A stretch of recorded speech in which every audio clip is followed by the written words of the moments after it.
story begins with a group of friends partying late at night, but one girl among them sits quietly, looking sad. When her friends notice, they ask her why she's so upset. She tells them about a newly launched app in the market, an app that can predict the exact time of a person's death once they download it. The girl says she's sad because she downloaded the app that morning, and when she opened it, the app told her that she would die exactly 15 days later. Hearing this, all her friends start laughing and teasing her. As a joke, they also download the app themselves.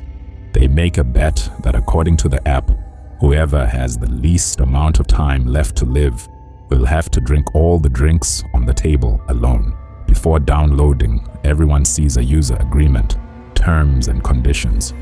But just like the girl, they also accept it without reading. Once downloaded, the app shows everyone their countdown to death. Some had 20 years left, others 60 years. But Courtney looks worried. When she shows her phone to her friends, the app says she only has 3 hours left. Once her countdown reaches 0, she'll die.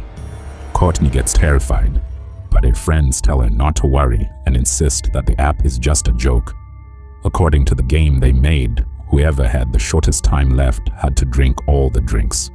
So Courtney loses, but her boyfriend, Evan, shows up and drinks everything in her place. After the party, Courtney sits in the car with Evan, but he's drunk and insists on driving. Courtney tells him not to, but he doesn't listen, already scared by the app. Courtney decides to walk home. Evan gets angry and leaves her behind. Suddenly, Courtney receives a notification on her phone saying she has broken the user agreement. She doesn't understand what that means, but it terrifies her even more. Then she notices a man in a black coat following her. Her phone alerts her again. She only has 7 minutes left. Panicking, she rushes home. Inside, she hears strange noises, and the app keeps buzzing. Annoyed, she switches off her phone, but it turns back on by itself and the countdown resumes. Finally, something unseen grabs her and pulls her upward. At the exact moment her countdown hits 0, she falls to her death. Here, it becomes clear that the app is no joke. It really predicts death. Meanwhile, Evan crashes his car. He survives, but a huge wooden branch pierces the passenger seat, the very seat Courtney would have been sitting in. This shows how Courtney was destined to die in that accident. Next, the story shifts to a nurse named Quinn at the hospital. She goes to check on a patient who turns out to be Evan. He's terrified and explains everything about the countdown app and Courtney's death. Quinn reassures him that it must be a coincidence. No app can predict death. But Evan refuses to undergo surgery because his own countdown shows he has only 19 hours left. Exactly when his surgery is scheduled, he believes he will die during the operation. Quinn tries to comfort him, but Evan is determined to escape his fate. Later, Quinn attends a small celebration with doctors and nurses where she mentions the countdown app. Some laugh it off and even download it for fun. The head doctor, Sullivan, checks his countdown and is delighted to see he'll live until 90. Others also get long lifespans. That evening, Quinn receives a notification urging her to download the app. Taking it lightly, she installs it and, without reading the terms, accepts. To her shock, the app shows she only has 2 days left. At the hospital the next day, Evan's countdown is nearly over.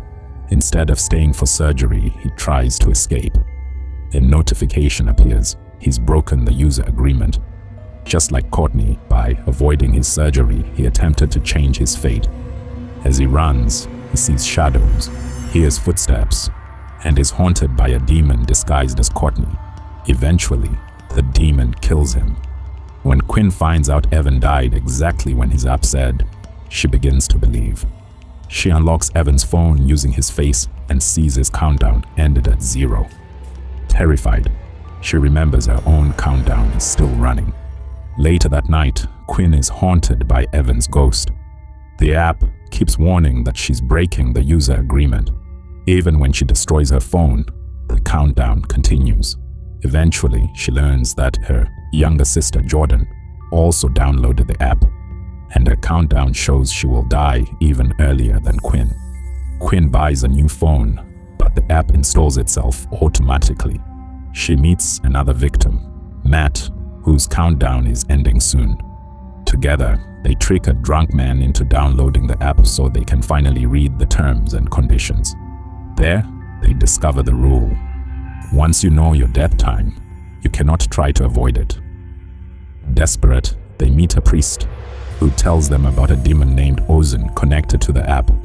Long ago, Ozin cursed a prince who tried to cheat his death, and now he traps modern victims through this app. They hack the app through a shopkeeper and see the death timers of thousands of users. The shopkeeper manipulates his own timer to extend his life. He even extends Quinn's, Matt's, and Jordan's timers. But soon, the demon resets them back to their original times. Quinn, Matt, and Jordan then seek help from Father John, who explains that Ozin's curse can only be broken if the demon is proven wrong. If someone dies a few seconds before or after the predicted time, the curse will shatter. They create a protective circle, but Matt is tricked by the demon taking the form of his dead brother.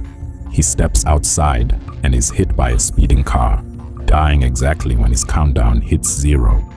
Now Quinn realizes Jordan's death is next. At the hospital, Quinn thinks of a plan.